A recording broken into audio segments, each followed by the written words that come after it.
بسم اللہ الرحمن الرحیم۔ السلام علیکم۔ علامہ اقبال کا تصور عورت زیر بحث ہے۔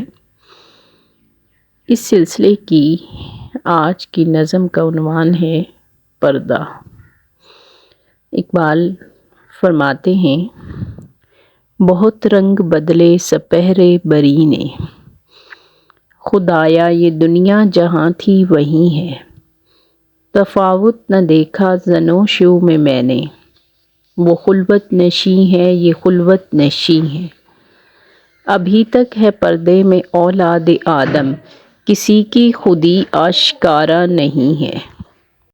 ان اشعار میں اقبال فرماتے ہیں کہ آسمان نے بہت رنگ بدلے، دنیا کے طور طریقوں میں سینکڑوں تبدیلیاں واقع ہوئیں،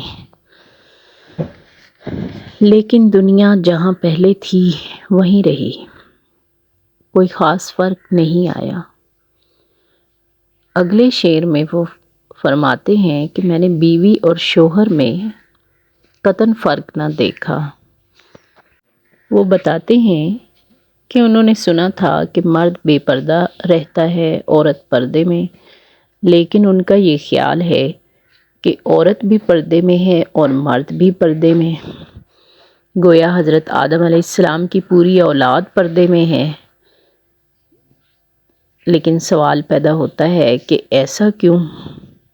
اقبال کے خیال میں ایسا اس لیے ہے کہ کسی کی بھی خودی نمایاں نہیں ہوئی۔ مطلب یہ ہے کہ جب تک انسان کی خودی نمایاں نہ ہو تو یہی سمجھا جانا چاہیے کہ وہ پردے میں بیٹھا ہے۔